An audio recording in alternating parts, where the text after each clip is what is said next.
à ce webinaire pour découvrir les 7 métiers de marketing digital que vous ne connaissez pas encore.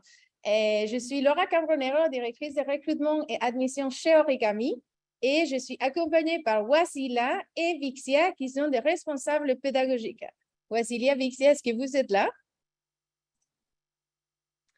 Bonjour tout le monde. Oui, alors je suis là. Alors Laura, est-ce que tu peux nous activer la vidéo, s'il te plaît? Oui, s'il te plaît. Ah mince, ouais. Ah bah oui. Attends.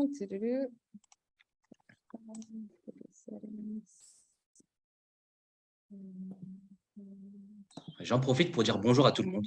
Bonjour à tous et bienvenue. Vous êtes nombreux, ça fait plaisir. Attends, j'essaie de trouver. Pardon, désolée.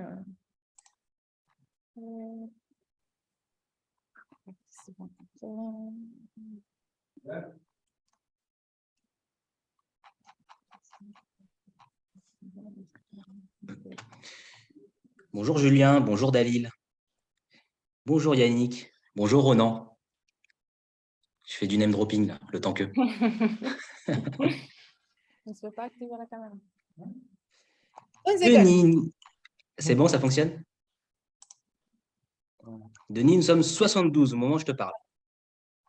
A priori, c'est bon. Donc, on peut voir voici là. Bonjour tout le monde. Il y a un fantôme qui vient de passer derrière toi, Laura. Merci à tous, merci pour la patience. Donc, avant de démarrer, seulement un petit message pour que les webinaires se déroulent au mieux et que vous puissiez interagir avec nous. Si vous avez des questions spécifiques, on va en Zoom, vous avez les rubriques de Q&A. N'hésitez pas à poser votre question, comme ça on va pouvoir vous répondre et en lieu d'utiliser les chats, parce que parfois avec les chats on peut se perdre, etc. Donc mieux de poser votre question direct sur Q&A. Donc, et dites ça, on va démarrer. Donc, comme je vous disais, moi je suis Laura, je me présente très rapidement et je suis la directrice de recrutement et admission chez Origami. Je suis costaricaine, donc peut-être vous avez entendu un petit accent là, je préfère le préciser. Ça fait 6 ans que j'habite en France et 4 que je parle français. Et j'ai 10 ans d'expérience dans différents domaines, dont 6 ans dans les recrutements. Voici là, à toi. Bonjour à tous, donc moi c'est Wasila Moussaoui. J'ai une quinzaine d'expérience dans le marketing au sens large, avec une spécialisation ces 5 dernières années sur le marketing digital. J'ai occupé un poste de direction marketing digital et communication dans un grand groupe français. Aujourd'hui, en fait, j'interviens pour Origami sur des cours de marketing digital et de gestion de projet. Et j'interviens aussi en tant que responsable pédagogique sur certaines formations. Donc, je serai peut-être amenée à vous rencontrer, je l'espère. Voilà, merci. Vixia. Bonjour à tous, donc je m'appelle Vicia. Alors, j'ai une petite vingtaine d'années d'expérience sur la partie marketing digital. Alors, ce qu'il faut savoir, c'est que moi, toute mon expérience, elle est uniquement basée sur la partie digitale, contrairement à Wasila. C'est-à-dire que pour faire simple, la partie marketing offline, c'est pas que je ne la connais pas, mais je l'ai vraiment jamais exercée de manière professionnelle. Donc moi, le digital, c'est quelque chose que je fais depuis que je suis sorti d'école et j'y suis encore aujourd'hui. Et pour parler un peu de mon expérience, alors moi, j'ai surtout travaillé en agence. Tout à l'heure, on va réévoquer le terme agence. Quel est le rôle d'une agence au sein de l'écosystème? Donc voilà, en quelques mots, et ravi de faire à tous votre connaissance. Merci beaucoup. Donc, vous êtes venus ici pour connaître un peu de marketing digital. Donc, qu'est-ce que c'est? Le marketing digital, c'est un métier qui aujourd'hui il est en forte croissance avec une grande évolution. C'est un métier qu'il y a 10 ans, il n'existait pas et qui, notamment comme c'est de nouveaux métiers, sont des métiers qui évoluent très vite, où il faut être en constant apprentissage pour à suivre les dernières tendances. Et pour vous donner un peu de chiffres, et après Wasila et Vixia vont parler un peu plus en détail en quoi consiste l'écosystème, entre autres. Et le fait que c'est un métier en évolution à forte croissance fait que les passages de junior à senior, quand on démarre dans ces métiers, c'est fait en très peu de temps. Et notamment une personne qui a démarré il y a 12 ans au marketing digital, au bout de 12 ans, il peut déjà devenir confirmé et passer à une étape senior de sa carrière. Et 30 000 € par an, c'est les salaires moyens après les 12 mois des contrats de professionnalisation. Donc, on va parler un peu plus en détail de formation, mais aujourd'hui, c'est les chiffres qu'on a parmi des apprenants qui ont suivi notre formation marketing digital. Et 30% d'entre eux gagnent entre 35 et 40 000 par an après 12 ans d'expérience. Et il y a 10% qui gagnent déjà plus de 50 000 € par an. Sachant qu'Origami, il a démarré il y a 4 ans. Donc, la première promotion était lancée en septembre 2018. Donc, il y a déjà certains d'entre eux qui sont avec des salaires importants après avoir eu 300 d'expérience. Okay? Et je laisse la parole à Vixia qui va nous parler un peu plus en détail sur l'écosystème de la publicité en ligne. Merci Laura. Alors pour un peu mieux comprendre ce que se cache derrière le marketing digital, parce que c'est un terme qu'on entend tous les jours, qui veut dire beaucoup de choses. Ce qu'il faut aussi comprendre, c'est que le marketing digital, ce n'est pas un secteur unique, ce n'est pas une personne, ce n'est pas une entreprise, mais c'est un environnement. Déjà, il faut se mettre ça en tête. Alors là, sur la slide que vous avez sous les yeux, on se rend compte qu'il y a différents types d'acteurs. Pour les lire, annonceurs, agences, ad tech, advertising technology, régie et éditeur. Ce qu'il faut comprendre, c'est que quand on parle de marketing digital, on peut aussi appeler ça la publicité en ligne, si on fait une traduction littérale. C'est qu'ici, pour construire tout cet écosystème, on va avoir plusieurs acteurs. D'accord? Alors, sans vraiment trop détailler, mais pour comprendre le principe, il faut comprendre que pour une marque, quelle qu'elle soit, prenons l'exemple, je ne sais pas moi, d'Origami, tiens, Origami qui est amené à faire de la publicité ne le fait pas seul. Ce n'est pas une personne qui le fait seule. À un moment, l'écosystème qui va construire une campagne de communication et publicitaire sera le fruit de plusieurs acteurs. Et en fait, ce qu'on voit sur la slide, ce sont ces différents acteurs. Un annonceur, ça va représenter une marque.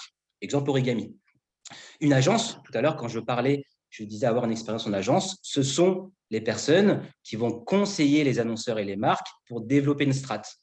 Si je fais un petit parallèle, c'est comme tous ici, pour gérer, enfin plus ou moins gérer notre argent, on passe par une banque. D'accord? Donc, à un moment, il y a quelqu'un qui gère la chose pour nous. Donc, c'est un peu ce même principe qu'il faut y voir. Ici, en fait, chaque acteur que vous avez sous les yeux va avoir un rôle très précis. Alors, pour les faire un peu dans l'ordre, l'annonceur, lui, il aura pour rôle de construire un produit ou un service. L'agence, elle aura pour rôle, elle, de définir la strate de communication, pour faire en sorte que toute la terre entière soit au courant que c'est le meilleur produit du monde. La technologie, elle va permettre d'assurer techniquement la diffusion d'une campagne.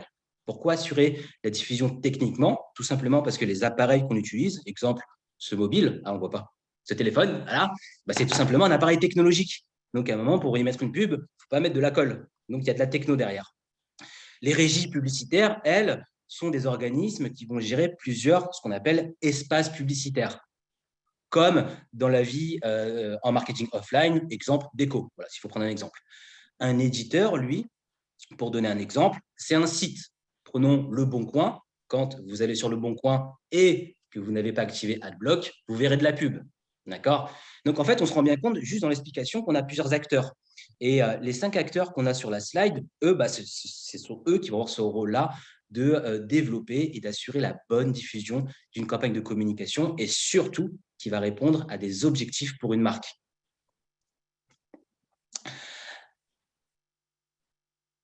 Et je vais laisser la parole à Wassila. Donc, effectivement, ça part du besoin de la marque. Donc, la marque veut faire la promotion de ses produits ou de ses services et elle va avoir plusieurs leviers qui vont lui être proposés, notamment par ces agences médias qu'on va nommer comme étant les leviers du marketing digital. Là, on vous en a listé quelques-uns. Vous allez avoir les bannières sponsorisées qu'on va appeler display. Bannières sponsorisées, c'est ce que vous connaissez le plus et c'est, on va dire, le support de communication historique de la communication digitale. Donc, c'est des petites images que vous voyez un peu intempestives parfois qui font la promotion d'un produit ou d'un service, et souvent une image ou une vidéo. Vous allez avoir aussi ce qu'on appelle les native advertising. Il faut savoir que dans le milieu du marketing digital, c'est beaucoup d'anglicisme. On s'y fait, Ça rentre dans notre vocabulaire très, très facilement. Il ne faut pas forcément avoir un TOEIC ++ pour comprendre ces termes-là et pour pouvoir les utiliser. Ils sont très accessibles. Mais voilà, il faut savoir que les termes techniques sont souvent en anglais. Donc, le native advertising, c'est quoi? C'est en fait l'intégration de certains articles qui vont être poussés et donc communiqués par la marque dans un ensemble de sites en général d'information. Ils vont s'insérer de façon assez naturelle dans le contenu du site Internet afin de faire la promotion d'un produit ou d'un service, mais de façon un peu plus subtile. On va avoir ensuite les posts sponsorisés. Vous avez tous été, je pense, exposés à un moment donné, si vous êtes sur les réseaux sociaux, à un post sponsorisé, parce que l'algorithme, que ce soit Facebook ou un autre, vous a identifié comme étant une cible potentielle par rapport à votre comportement, par rapport à vos caractères sociodémographiques, femmes, quel âge, quelle activité, etc. Ils vont vous pousser des messages, des vidéos, du texte, des images. Et ça, c'est un contenu qui est aujourd'hui très plébiscité. On a aussi les emails sponsorisés. Donc, on reçoit tous des emails ou des newsletters parce qu'on a donné notre email à des enseignes, mais on a aussi des emails sponsorisés qui, eux, sont payants. Et donc, on n'a pas forcément donné notre mail ou nos coordonnées pour pouvoir recevoir de l'information, mais les annonceurs payent pour pouvoir le faire et du coup, vous recevez des emails sponsorisés. On a également ce qu'on va appeler le search marketing. C'est les résultats de recherche sponsorisés. Qu'est-ce que c'est? C'est quand vous allez rentrer, ou quand vous avez rentré, quand vous cherchiez peut-être votre location pour les vacances d'été, vous avez eu la première, et j'en suis sûre que c'est celle-ci, vous avez eu la première annonce d'Airbnb qui fait la promotion de ses services et de ses locations et qui vous incite à cliquer sur le lien qui est payant. Donc, en opposition à ça, il y a le lien naturel, on aura l'occasion d'y revenir. Et je finis par les produits sponsorisés dans le retail média. C'est quand vous allez sur Amazon ou sur Cdiscount, quand vous allez sur ce qu'on appelle les places de marché, les marketplaces, vous allez avoir des produits qui vont être mis en avant par rapport à d'autres produits qui ne le seront pas. Pourquoi ils ont été mis en avant? Parce que les marques ont payé pour que ces produits-là soient particulièrement mis en avant. Voilà. Merci Vixia et Wassila pour ces petites introductions. Donc maintenant, on va entrer en sujet sur quels sont ces 7 métiers de marketing digital et en tension. Donc là, on a évoqué les leviers digitaux et en fait, il y a le lien qui est fait entre ces leviers-là et les métiers qui vont gérer toute la mise en place de ces leviers-là. On va parler ici de trader search. Qu'est-ce que c'est un trader search? C'est un trader, c'est pas quelqu'un qui va faire à la criée les enchères, mais qui va le faire du bout de ses doigts et en fait, qui va faire des deals sur des campagnes SEA, Search Engine Advertising. C'est ce dont je vous ai parlé juste avant sur les résultats de recherche payants. Donc, quand vous cliquez, quand vous faites une recherche et que vous tombez sur un lien où il y a écrit « annonce » de façon le plus discrète possible, là, vous allez avoir quelqu'un, donc une personne qui va gérer pour le compte d'un client et de plusieurs clients différentes campagnes en fonction de l'objectif du client et sur différents supports qu'on ne va pas forcément détailler et sur différents formats. On a de la même manière un trader social qui va avoir exactement la même mécanique, c'est-à-dire qu'il va lancer des campagnes, plusieurs campagnes avec différents formats et différents objectifs, parce que la marque va avoir plusieurs objectifs et il va faire du trading en fonction de la performance, en fonction aussi de ce qu'il aura mis en amont comme objectif et sur quelle cible, et il va ajuster au fur et à mesure quelles sont les campagnes les plus performantes et qui ont un retour sur investissement le plus intéressant pour leurs clients. Vixia, je te laisse enchaîner avec le display. Oui, et donc merci Wassila pour enchaîner sur la partie trader display. Alors, c'est vrai que le point commun qu'on voit sur les 3 intitulés, c'est qu'on voit 3 fois trader, d'accord? Pour juste remettre une information sur qu'est-ce qu'un trader quand on parle de marketing digital. Ce qu'il faut savoir, c'est que sur un même espace publicitaire, donc sur un même emplacement de bannière, on peut avoir plusieurs marques. Il suffit d'aller sur n'importe quel site. Quand on le rafraîchit, on a une autre pub qui apparaît. D'accord? Je pense qu'on est tous d'accord et je pense qu'on l'a tous vu. Au même titre que quand j'ouvre une application, je peux avoir différentes marques qui apparaissent. Donc, ce qu'il faut comprendre, c'est qu'un espace publicitaire, il est soumis à la concurrence des marques. En fait, toutes les marques veulent être partout. D'accord? Malheureusement, il n'y a pas 40 millions d'espaces publicitaires. Alors, je vous rassure, il y en a quand même beaucoup. Mais en tout cas, ce qu'il faut garder en tête, c'est qu'il y a une concurrence. Donc, c'est pour ça qu'on parle de traders, et Wassila le disait très bien. Ce qu'il faut comprendre, c'est que les marques et les annonceurs, eux, se mettent en concurrence. Et pour ça, on a un système d'achat qui est relativement simple. C'est que celui qui paye le plus remporte l'espace publicitaire. Je prends un exemple très concret. Wassila et moi-même souhaitons acheter le même espace publicitaire. Si sur ce site, je paye 5 € et que Wassila paye 7 €, c'est Wassila qui va remporter l'espace publicitaire. Et donc, pour en revenir aux différents types de postes, trader search, trader social et trader display, la différence qu'il faut y voir entre search, social et display, c'est tout simplement l'environnement d'achat d'espace.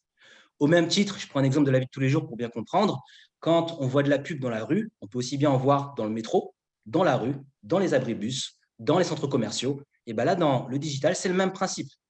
Le search relatif aux moteurs de recherche, le social aux réseaux sociaux et le display, l'environnement, j'ai envie de dire un peu website pour un peu globaliser le sujet, sur lesquels, en fait, on va avoir des métiers qu'on appelle le programmatique. Alors, c'est vrai que le terme est un peu barbare. Il n'est pas très joli d'ailleurs à entendre, mais ce terme programmatique, il va être relatif à l'environnement hors search et hors social. Donc là, ce qu'on peut voir sur la partie trader display, c'est qu'effectivement, on peut être trader display aussi bien chez un annonceur, aussi bien en agence et aussi bien chez un éditeur. Donc, on se rend aussi bien compte que dans la construction de la slide, on a les différents types d'environnements, comme on l'a décrit juste avant. On a différents types de postes qu'on peut retrouver dans différents types d'environnements. Et là, Wassila, je crois que c'est toi sur la partie responsable client. Ouais, conseil. Je dis pas de bêtises. Pour faire la transition avec ce qu'a dit Vixia, donc effectivement, un annonceur va être confronté à plusieurs possibilités, à plusieurs leviers.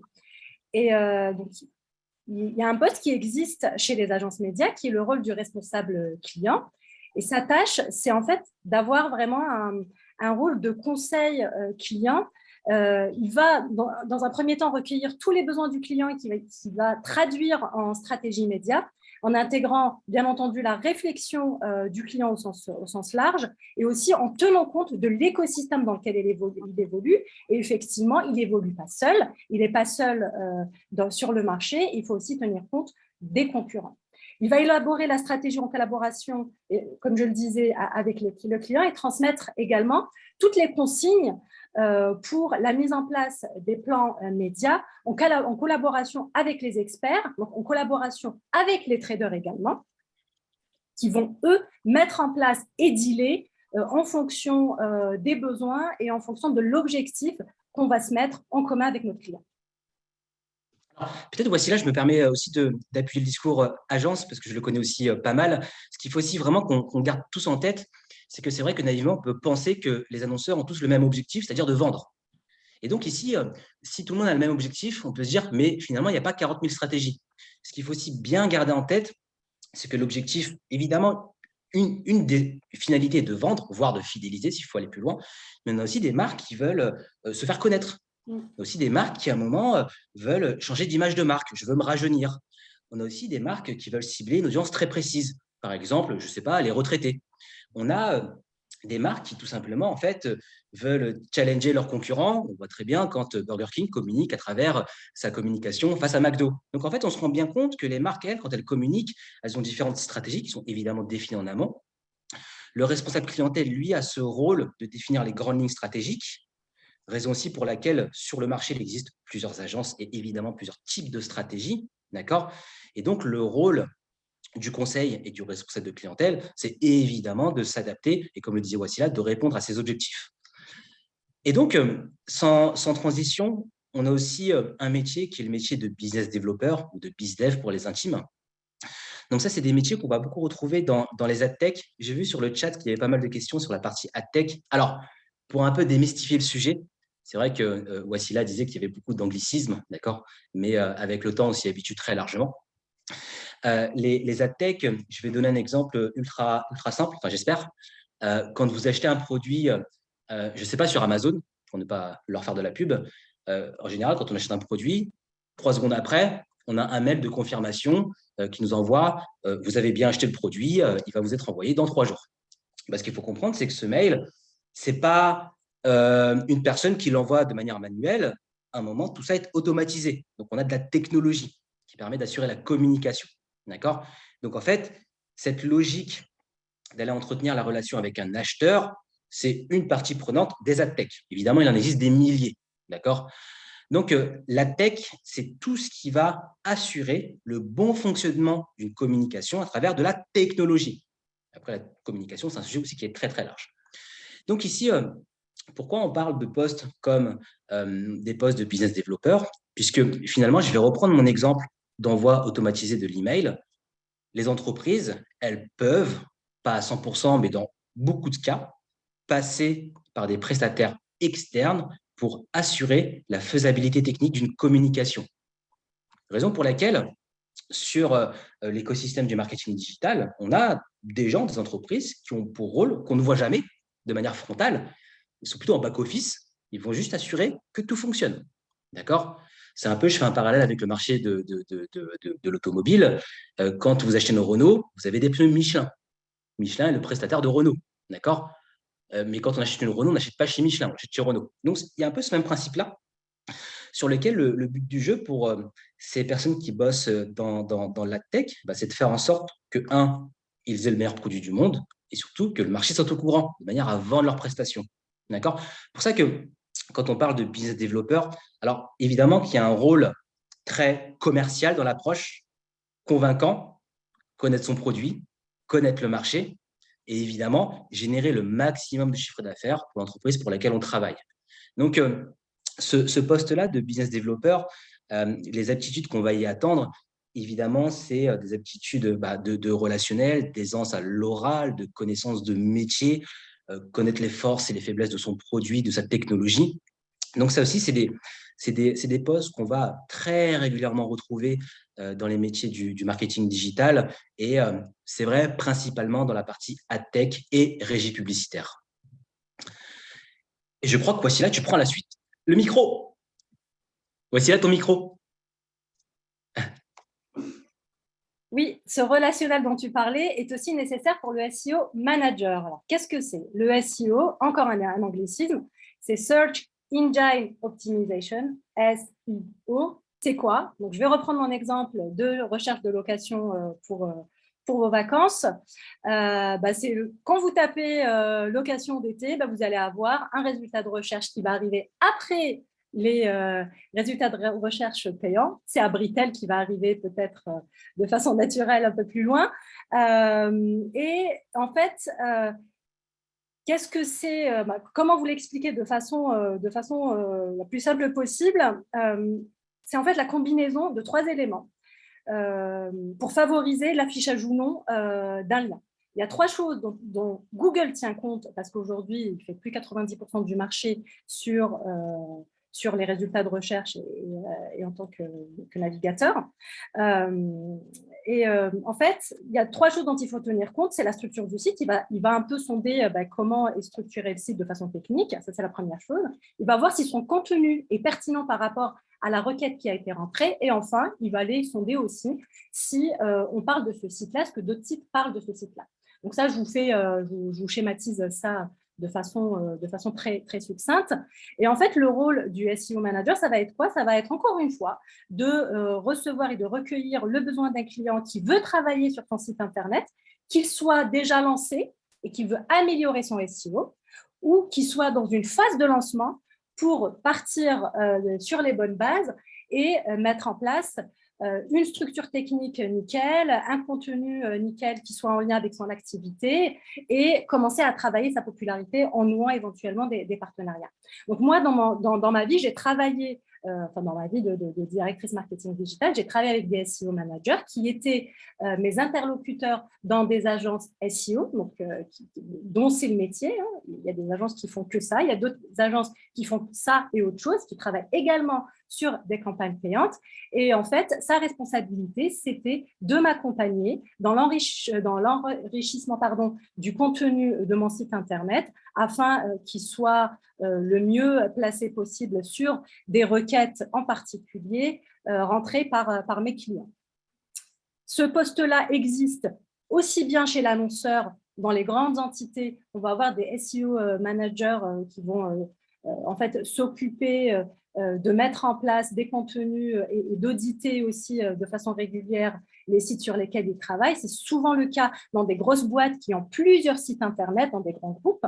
Et l'interlocuteur de ces gens-là, ça va être un SEO manager dans des agences médias ou des agences spécialisées.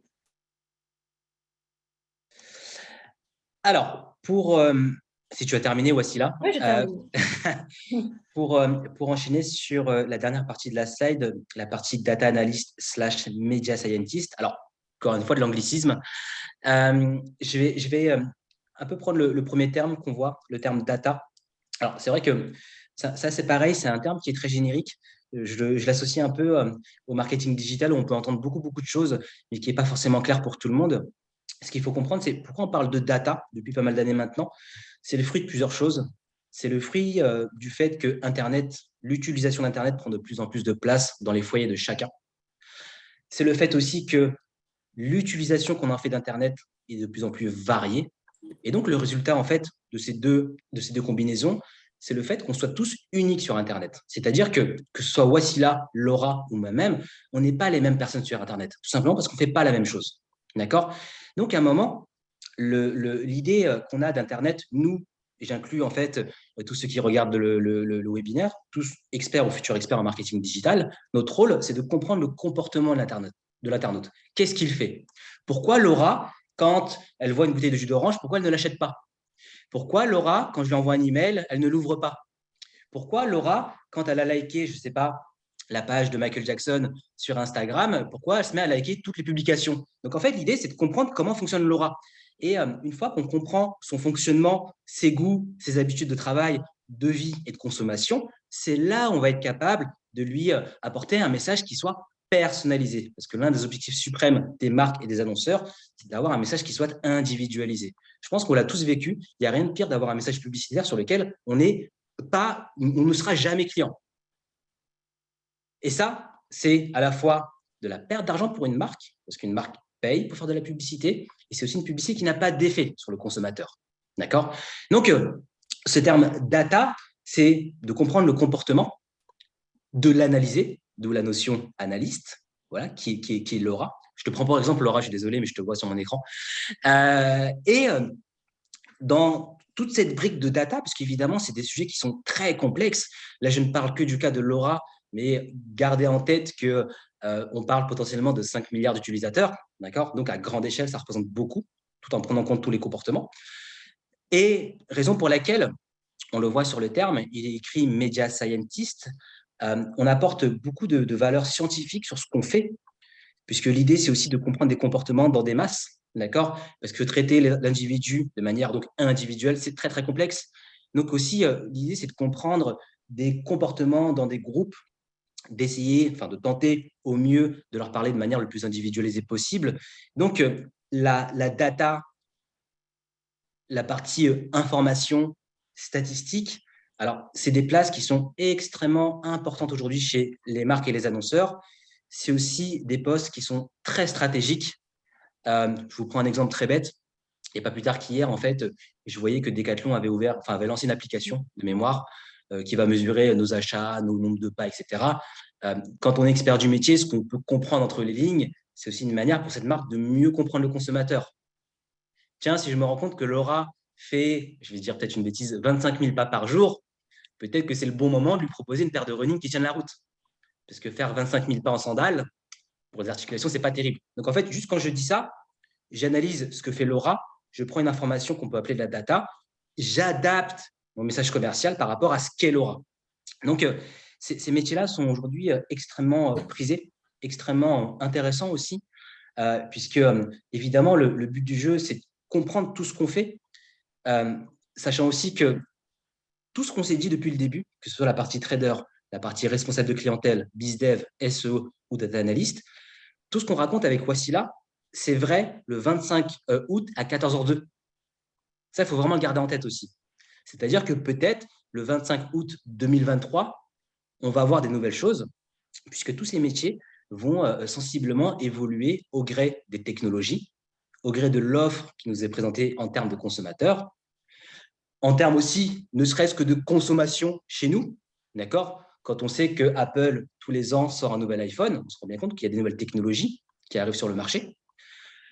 Depuis 2-3 ans, on parle beaucoup de métaverse, donc il y a aussi beaucoup de choses qui évoluent, et on prend un principe qui est très simple. Je pense que tous ici, je ne sais pas on est combien dans le webinaire, mais en tout cas, je pense que si on fait un flashback d'il y a 5 ans, je peux mettre ma main coupée qu'il y a 5 ans, on n'utilisait pas tous Internet comme c'est le cas en 2022. Donc, ce qui prouve bien qu'à un moment, ce qui nous entoure doit aussi être adapté aux consommateurs qui sommes nous, finalement. Donc, ce sujet de data qui, évidemment, va directement toucher le consommateur final. Pour un peu résumer ce que je viens de dire, c'est de comprendre à quel point un message peut l'impacter, entre guillemets, le faire réagir, le faire acheter, le faire connaître, le faire cliquer sur une bannière. Mais en tout cas, comment je personnalise mon message. Il y a une excellente question qui a été posée, Vixia, et que Stéphane Perla l'a posée. Les formations abordaient les problématiques de la fin des cookies tiers en 2023. Ouais, je peux répondre? Oui, bien sûr. Stéphane, ouais, tout à fait. On aborde évidemment ces sujets. Alors, on l'a vu récemment, Google a encore repoussé l'échéance, d'accord, pour plein de raisons qu'on pourra débattre pendant 5 heures. Mais en tout cas, évidemment, en fait, ce qu'on appelle donc le cookie-less, la fin des cookies tiers, c'est un sujet qui est abordé pour donner un peu d'informations sur le sujet, en fait, globalement du tracking, parce que c'est ça l'idée, c'est comment, en fait, on comprend, en fait, le comportement d'un utilisateur. La fin des cookies est une des composantes, au même titre que pouvoir traquer que moi-même, Vicia, je suis le même utilisateur de l'ordinateur Asus sur lequel je vous parle et le même que cet iPhone, donc ce qu'on appelle du tracking cross-device. Au même titre que les environnements applicatifs qu'on retrouve sur les smartphones, ce qu'il ne faut pas oublier, ce qui ne fonctionne pas à travers les technos de cookies. Donc là, on a d'autres technos. Donc en fait, Stéphane, pour répondre de manière claire à votre question, oui, on aborde ces questions avec une vision macro de comment on traque. Il n'y a pas que les cookies pour traquer. Et puis après, selon les environnements, que ce soit le mobile applicatif, que ce soit le browser mobile, que ce soit le desktop, et là, pour donner quelques termes techniques, entre les walled gardens type Amazon, Meta, Google et ce qu'on appelle l'open web, il y a 1000 manières de traquer quelqu'un. D'accord? Donc, le cookie-less, qui est un sujet extrêmement important pour le marché, avec plein de points d'interrogation, oui, c'est un sujet qu'on aborde. Un sujet qu'on aborde, et il faut savoir que les intervenants que vous allez avoir, j'espère, sont tous des professionnels et qui sont à l'affût justement des nouveautés, notamment concernant tout ce qui est sur le marché publicitaire. Merci. Alors, cela nous fait une bonne introduction de comment se former, comment entrer, parce que c'est vrai que c'est des métiers qui sont passionnants, avec plein d'évolutions et qui sont ce qu'on dit les métiers du futur. On n'arrête pas de l'écouter plus depuis le Covid. Et avant de vous expliquer comment se former, j'aimerais vous lancer une petite enquête. Donc là, vous avez quelques secondes pour répondre. Et pour mieux vous connaître, avant de vous expliquer vraiment comment se former si jamais vous êtes intéressé sur ce type de métier. Donc, à vous de jouer.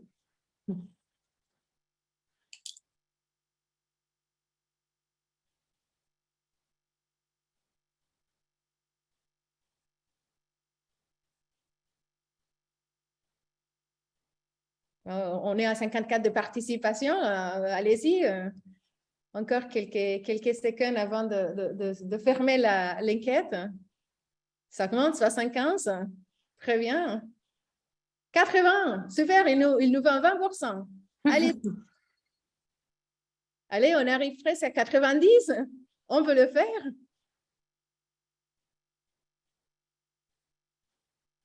Voilà, on est à 90. Je ne sais pas s'il y a des autres personnes. Là, on est à 1 minute, quelques secondes de plus. Et on va fermer la enquête. Donc, du coup, c'est hyper intéressant les résultats des participations. On est à 41% de personnes qui ne connaissent pas le marketing. On est avec une 30% qui est débutante et 14% qui découvrent cette métier. Et on mélange à niveau d'études. Donc, du coup, déjà, j'aimerais vous dire en fait qu'il n'y a pas besoin déjà d'avoir des connaissances marketing pour pouvoir intégrer des types de formations. À moi, je parle pour nous, chez Origami. Et en vrai, on pense que tout type de profil peut accéder à ce type de formation et surtout à ce type de métier si on a les soft skills et la motivation nécessaire pour se lancer. Et surtout, il y a des formations, plusieurs formations qui sont proposées dans les marchés, mais notre formation, c'est un mélange entre connaissance technique, connaissance de soi-même et accompagnement personnel. Donc, du coup, je vais laisser, avant de laisser à Wasila, à Vixia vous expliquer un peu plus comme responsable pédagogique du programme. Et les formations qui sont proposées par Origami dans les métiers du marketing digital, c'est des formations de bootcamp de 3 mois. C'est assez intensif, de lundi à vendredi, de 9h30 à 18h, avec une pédagogie innovante parce qu'on fait un apprentissage par la pratique. On souhaite que les personnes qui font notre formation ne font pas simplement que se former, mais surtout notre objectif, c'est que vous puissiez démarrer une carrière professionnelle dans ce milieu. Donc, à l'issue de la formation de 3 mois, vous savez le nécessaire pour pouvoir se lancer et trouver un poste de travail en marketing digital. Et pour faire ça, on propose un accompagnement individuel pour pouvoir travailler différents axes qui vont faire en fait que vous puissiez développer les compétences, pas simplement techniques, mais aussi à niveau des soft skills et des compétences professionnelles qui sont très demandées dans ce type de métier. Donc, Wasila et Vixia, est-ce que vous pourriez nous partager votre expérience, pas simplement comme en marketing digital en fonction de où vous êtes formé, mais aussi les points, on va dire, différenciation que vous trouvez par rapport à la formation et cet type de formation qui est proposé par Origami. Vas-y, Vixia. Alors, pour parler un peu de la partie responsabilité pédagogique, donc effectivement, avec Wasila, on a cette lourde tâche, mais on ne peut plus plaisante, d'accompagner les promotions sur lesquelles, alors, on va avoir plusieurs, alors je dis on, je parle aussi en ton nom, Wasila, on va avoir plusieurs principes, c'est de se dire déjà, on veut adapter absolument le discours global d'une formation au public qu'on a sous les yeux. D'ailleurs, on l'a vu à travers le sondage, c'est-à-dire qu'ici, alors je ne dis pas qu'il y avait une parité entre les différents types de niveaux, mais en tout cas, même si à un moment, on a, alors j'ai plus de chiffres parce qu'il a disparu, s'il y a 12% des personnes qui n'ont jamais entendu parler du marketing digital, nous, notre rôle au bout des 3 mois, c'est de faire en sorte qu'ils soient employables. Donc, qui dit employable, c'est un moment, pouvoir se présenter. 2, exactement ce qu'on est en train de faire avec Laura et Wasila, c'est de parler du marketing digital, c'est de savoir en parler. Déjà, on part de ce principe-là. Ensuite, ce qu'on veut aussi avoir comme point différenciant par rapport à d'autres types de formations, ici, on a un peu un mindset sur lequel on va partir sur un principe qui est assez simple, c'est de dire ceux qui vont proposer à un moment des programmes pédagogiques, que ce soit Wasila, que ce soit moi ou d'autres personnes, c'est qu'a priori, on connaît le métier. On sait ce qui se passe sur le marché. On suit évidemment, on est avant tout le corps pédagogique des passionnés du marketing digital. Et ne serait-ce que ce principe-là, on se tient évidemment très régulièrement à jour de ce qui se passe sur le marché, ça nous fait créer une cohérence entre nos quotidiens et ce qu'on veut faire apprendre à nos apprenants. Ça, c'est un principe fondamental chez nous. Alors, ça peut paraître très trivial ce que je raconte, mais quand même, je tiens à le dire, la passion du métier, évidemment, qu'on l'a tous. Pour nous, en fait, c'est quelque chose qui est fondamental. Ensuite, sur les intervenants que vous allez peut-être rencontrer, alors, c'est le fruit, en fait, de cette logique-là. C'est de se dire qu'on connaît ce métier, ça fait quelques années qu'on y est, ce qui signifie qu'on a aussi tous un réseau de gens experts qui ont 10 ans, 15 ans, 20 ans d'expérience sur le métier, qui sont reconnus sur le marché à travers des prix, à travers des succès, à travers beaucoup de choses. Et justement, c'est ces personnes-là que nous, avec Laura et Wassila, allons rechercher pour faire en sorte de faire redescendre de l'information. Donc, encore une fois, nos rôles à nous, en tant que responsable pédagogique, c'est d'avoir ce principe-là, de se dire, tiens, on arrive à un moment à comprendre que veut l'intervenant, à quel point il est expert sur le métier, parce qu'avoir des années d'expérience, ça ne veut surtout pas dire être un bon pédagogue. Je peux être directeur d'une société, avoir généré des milliards d'euros, ça ne signifie absolument pas que je vais réussir à faire du top-down et transmettre une information. Donc ici, le rôle qu'on va avoir en tant que responsable pédagogique, c'est d'avoir ce curseur, avoir cette balance. À quel point tu es expert et à quel point tu sais transmettre une information. Et une fois qu'on a ce bon équilibre, on se dit, tiens, là, ensemble, avec l'intervenant, on va construire un contenu. C'est-à-dire qu'ici, notre rôle, ce n'est pas d'imposer quelque chose, autrement, avec Wassila, on le fait, c'est plutôt de partager. Puisque moi, je suis le premier à dire, si à un moment, un intervenant peut partager quelque chose, parce qu'on ne prétend pas absolument pas tout connaître, mais on est aussi preneur, que ce soit sur un axe pédagogique, que ce soit sur un axe hard skills, que ce soit sur un axe marché-market.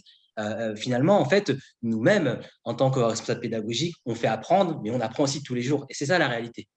Donc, en fait, c'est le point commun qu'on veut tous avoir, ce point de convergence, c'est de se dire aussi, on veut tous avancer ensemble. Certains vont avoir d'autres avantages, c'est-à-dire des années d'expérience. Mais en tout cas, vraiment, si je veux qu'on retienne quelque chose d'origami, c'est que c'est fait par des personnes qui connaissent ce métier. Est-ce que Wassila, tu veux… Je confirme, vous n'allez pas être avec des académiciens, vous allez être avec des professionnels qui ont de l'expérience, et pour la majorité, si ce n'est tous, j'en connais pas qui ne sont pas aujourd'hui en poste, qui sont tous en poste et qui sont dans la réalité du marché et qui justement vont être à l'affût des nouveautés et qui vont justement cascader ces nouveautés et toute l'actualité à nos étudiants. Donc, que ce soit Vixia ou moi-même, sommes aussi intervenants chez Origami. Donc, on a les deux casquettes. C'est-à-dire qu'on a cette empathie vis-à-vis de nos intervenants parce qu'on est nous-mêmes intervenants. Donc, on connaît les exigences qu'on nous a, nous, imposées en tant qu'intervenants et la rigueur qu'on doit avoir. Et donc, ces doubles casquettes sont aussi, c'est vraiment une valeur ajoutée par rapport à notre rôle aujourd'hui. Moi, ce que je voudrais vraiment vous dire, c'est que quand on est chez Origami, on est accompagné. Il y a vraiment un accompagnement global, holistique, sur votre parcours, sur votre projet professionnel, mais aussi sur votre évolution individuelle à travers de l'accompagnement individuel. Quand je dis un accompagnement individuel, c'est que vous avez un coach. Vous avez une coach certifiée, spécialisée, qui vous fixe des rendez-vous où vous allez parler de sujets qui vont vous concerner aussi bien personnellement que professionnellement et qui vont rester entre vous. Ce que je trouve assez incroyable. Je travaille dans plusieurs établissements, notamment des écoles de commerce. Je n'ai jamais vu ça. Vous allez aussi avoir dans certains projets des mentors de grands groupes, notamment de Google. Vous allez aussi avoir des tuteurs sur certains projets. Vous allez travailler sur des projets réels, sur des cas d'entreprise réels. Donc, moi-même, qui suis responsable pédagogique, là, je suis sur une promo où on travaille sur des vrais sujets d'entreprise. Et ce qui est valorisant aussi pour vous, parce que vous ne travaillez pas que sur des choses fictives. Et c'est vraiment cette mise en pratique opérationnelle, professionnelle, qui va vous garantir, et je vous le dis, qu'au bout de 3 mois, vous allez être embauchable, mais vous allez arriver à vos entretiens avec une grande confiance. Vous allez vous dire, peut-être le premier jour, mais comment je vais y arriver? Figurez-vous que j'ai vu des lueurs s'allumer dans les yeux d'étudiants après plusieurs mois et je suis ravie de les voir évoluer et voir une chimiste devenir une super experte SEO, voir un journaliste devenir un super expert SEO. Et ça, c'est la réalité d'Origami. Il faut le vivre pour y croire. Voilà. Donc, je ne vous le dis pas, je ne suis pas payée pour Origami pour le défendre avec autant de conviction. Mais comme le dit Vixia, on est tous passionnés par ce qu'on fait. Et nous, on va essayer en tout cas de vous transmettre, c'est la passion de ce métier. Ouais, tout à fait. Donc, il y a tout un accompagnement, même il y a une question posée par Miguel et concernant les partenariats, si on accompagne pour sortir de la formation, déboucher sur un contrat de travail, etc. La réponse est oui. Ce n'est pas Origami qui va vous donner un contrat de travail, mais on va vous accompagner pour que vous puissiez arriver à l'avoir. Déjà, pendant les 3 mois de formation, et cela répond à la question en fait de l'alternance, il y a certaines formations où l'alternance de 12 mois, les contrats pro sera obligatoire parce que ça fait partie en fait de bons et développement des compétences aussi techniques stipulées par des partenaires. Et il y a des sortes qui sont optionnelles. Mais ça va jouer en fonction aussi de l'expérience et avant la formation de chaque profil. Donc, ça va dépendre.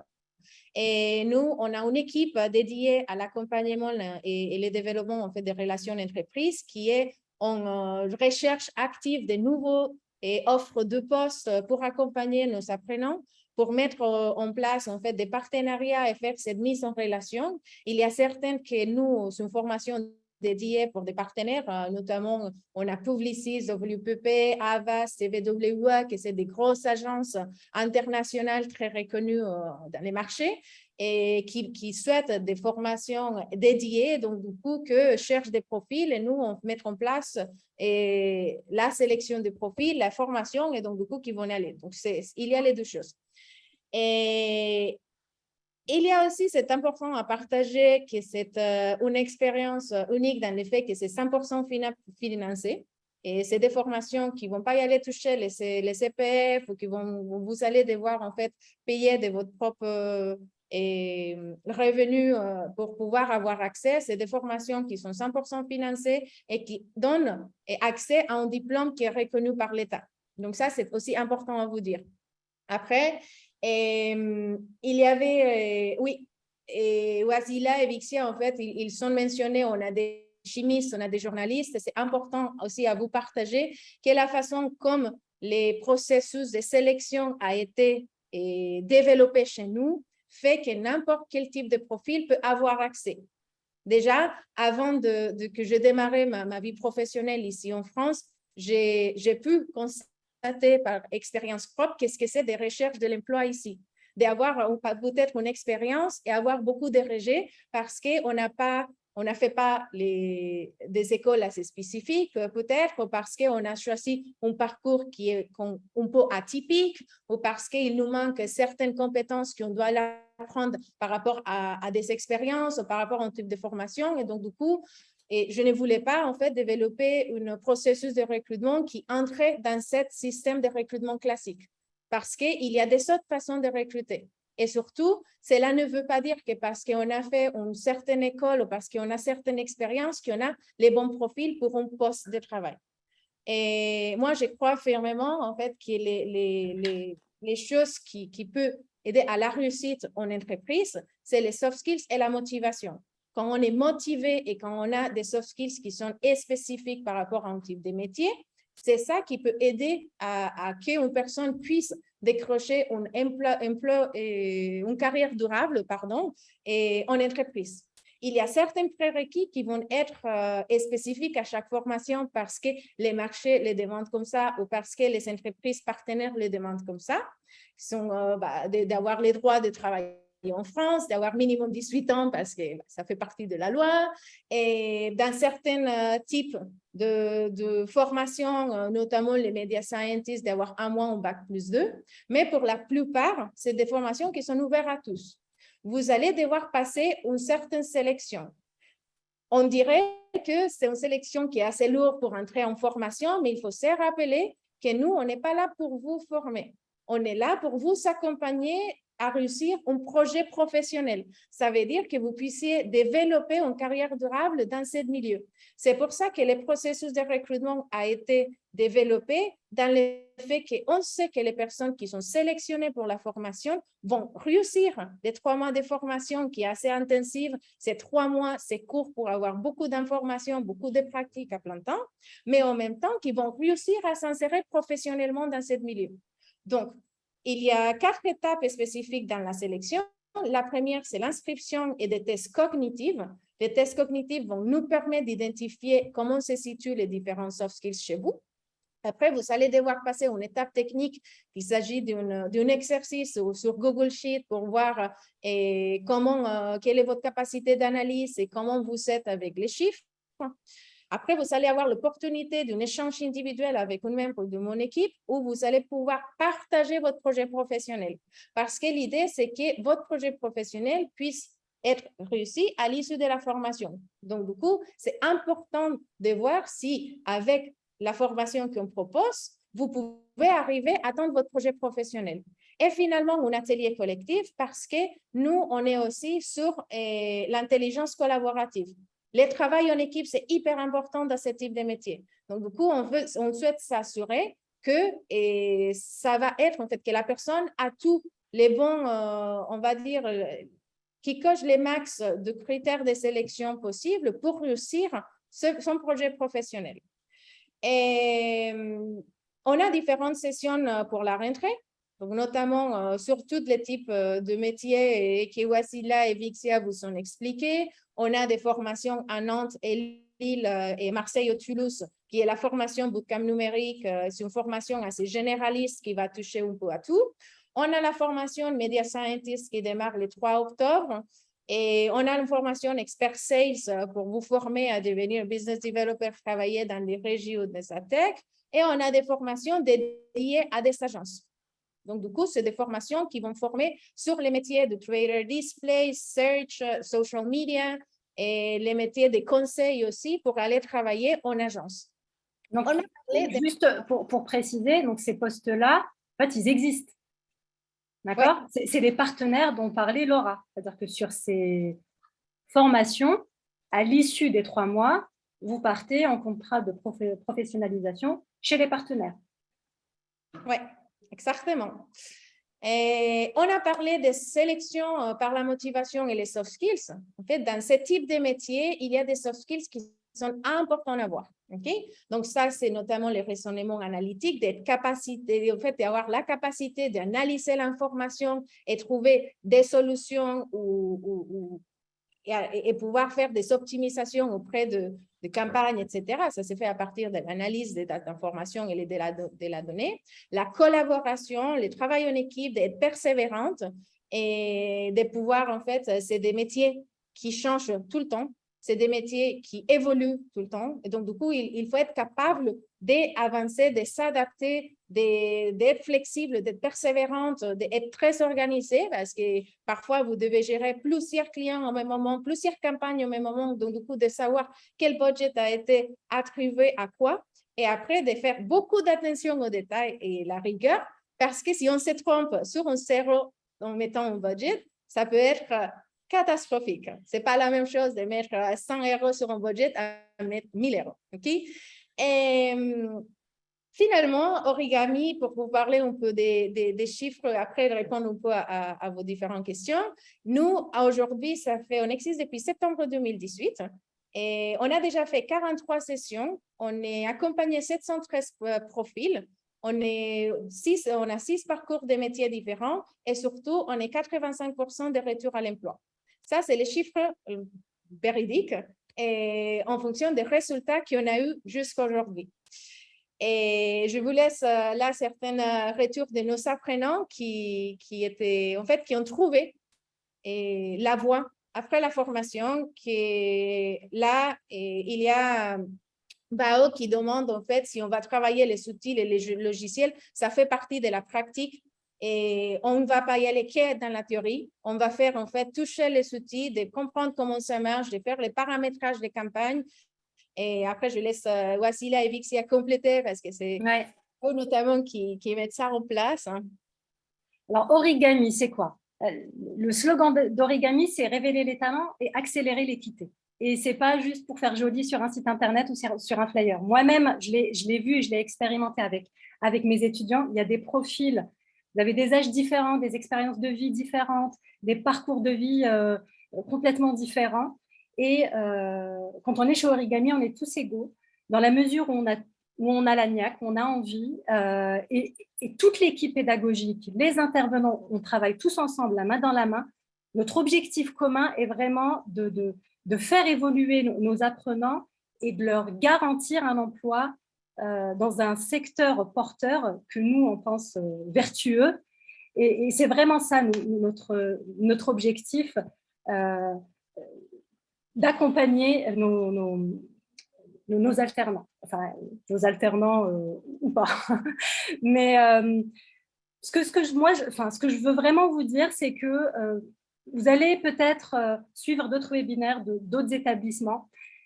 Il y a ce côté-là que peut-être vous ne retrouverez pas ailleurs, c'est cet accompagnement, encore une fois, global sur qui vous êtes vous, sur vos ambitions et comment nous, avec tout le background qu'on a et avec ce qu'on sait du marché et de nos compétences, on peut vous accompagner pour que demain, vous puissiez intégrer ce marché magnifique du digital. Ce n'est pas les bisounours, mais quand même, c'est un monde qui évolue énormément et qui a beaucoup d'opportunités. Bon, voilà, c'est tout ce que j'avais à vous dire. Et juste pour la petite anecdote, moi, j'ai fait une formation de chef de projet digital dans un autre centre de formation il y a de cela plusieurs années. C'est ce qui a fait en fait mon introduction dans le milieu du digital. Donc, j'étais sur le marketing classique. Et je peux vous garantir que si Origami existait à l'époque, je n'aurais pas hésité une seconde. Et ce n'est pas du tout comparable par rapport à la formation que j'ai pu avoir, qui était très théorique. On faisait des cas pratiques très théoriques comme à l'école. Il n'y avait pas cet aspect professionnel et cet accompagnement, encore une fois, professionnel des équipes. Ouais. Il y a un commentaire qui a été fait. En effet, là, parfois, les offres, c'est vrai qu'ils ne sont pas en face avec certains types de sorties. C'est aussi la différence, en fait, qui fait qu'il faut jamais mentir sur son CV. Là, c'est vraiment une recommandation comme recrutrice. Ne mentez jamais sur votre CV. Il faut être aussi en face avec les formations qu'on a faites, etc. Mais il y a des formations qui permettent, en fait, de trouver un emploi, même si on n'a pas un an d'expérience, même si on n'a jamais fait du marketing.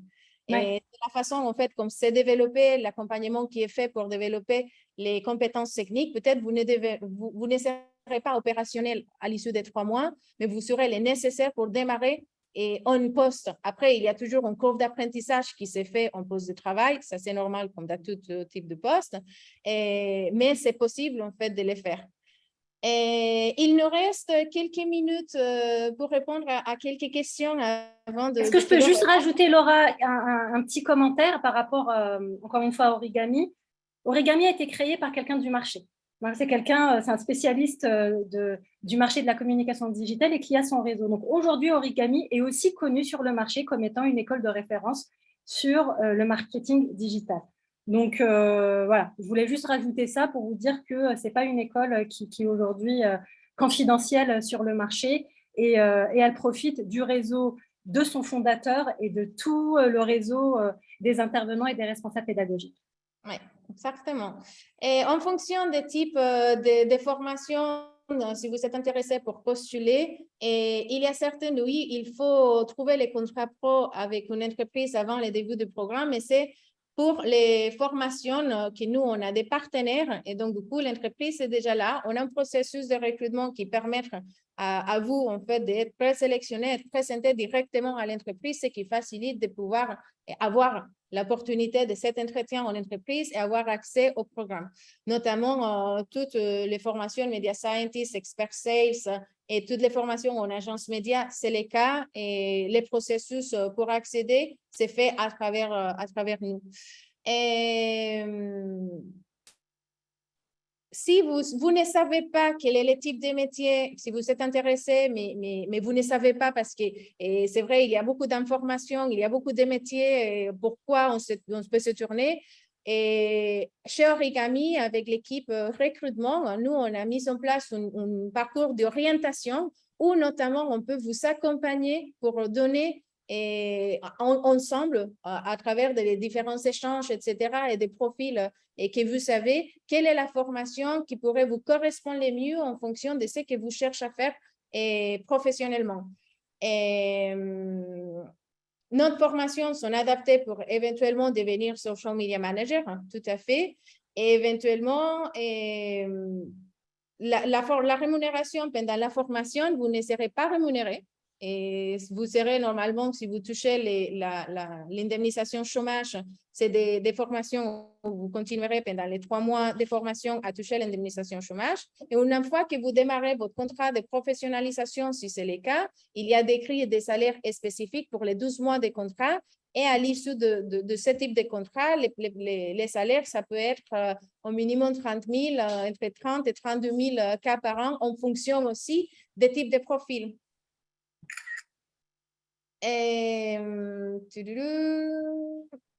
Alors, oui, je vais revenir à la slide de rentrée en ville. Comme ça, vous pouvez avoir les informations. N'hésitez pas à aller sur notre site origami.com où il y a toutes les informations. Et cela vous permettrait en fait de regarder les détails. Vous pouvez télécharger les programmes. Et si vous avez des questions, vous pouvez nous écrire à candidat@origami.com. Je les mets sur le chat. Comme ça, nous, on est là pour vous accompagner, pour vous aider et aussi pour répondre.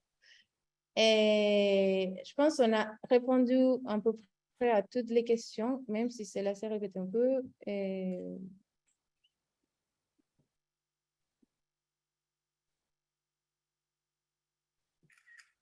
Donc, je pense que bon, c'est 14h32. Alors, Ségolène, oui, peut-être ils vont toujours demander en fait combien des années d'expérience pro en agence en digital quand vous postulez. Mais c'est aussi important, comme Wasila l'a dit, en fait, c'est différent de le faire une fois que vous avez une formation et surtout que c'est une formation qui est connue dans ce milieu. Et peut-être ça peut faire la différence une fois que vous postulez parce qu'honnêtement, quand on connaît déjà, on a la partie technique et je laisse Wasila et Vixi à compléter cette partie. En fait, peut-être c'est difficile d'entrer, mais une fois que vous avez certaines connaissances, là, vous pouvez entrer. C'est pour ça que parfois, une formation peut vous donner ce qui vous manque pour arriver. Tout à fait. Et en fait, le fait d'être vraiment dans la vraie vie, encore une fois, sur lesquels vous allez travailler, quand vous allez être en entretien, vous allez vous sentir à l'aise en fait de parler de ces projets-là parce qu'ils sont réels. Vous avez travaillé sur les plateformes, vous avez traité une vraie problématique marketing et vous allez avoir le vocabulaire et la posture parce qu'on va nous vous challenger là-dessus. Vous allez faire des présentations, vous allez faire des travaux de groupe, ce que disait Laura tout à l'heure. Le collectif est très important pour nous. Et vous allez être amené régulièrement, vous allez avoir des projets, des challenges sur lesquels vous allez travailler de façon continue en fil rouge. En fait, on va vous formater pour que vous soyez opérationnel et que vous soyez le plus adapté possible au marché. Voilà. Je suis en train de répondre quelques questions qui ont été posées. Et malheureusement, on n'a plus de temps. Et on espère que cela vous a donné les réponses, que vous avez pu apprendre quel était ces 7 métiers qui, en vrai, on découvre, qui ne sont pas encore très connus, mais qui sont en forte tension. Et si vous avez des questions, si vous ne savez pas, si cela vous intéresse, mais vous n'êtes pas sûr quelle formation ou quel métier pourrait correspondre à votre profil, n'hésitez pas à postuler sur les parcours d'orientation. On est là pour vous écouter, pour vous accompagner et surtout pour définir ensemble si on est dans notre formation qui peut vous aider à arriver sur cet projet professionnel. Et je vous invite également à aller regarder les pages LinkedIn et Facebook d'Origami. Il y a toute l'actualité très régulière qui est mise à jour. Ça vous donnera un peu une idée de l'esprit de l'école, de la philosophie et de rester aussi en contact. Voilà. Merci beaucoup à tous. On vous souhaite une très belle journée. Et à bientôt, j'espère. Au revoir. Au revoir.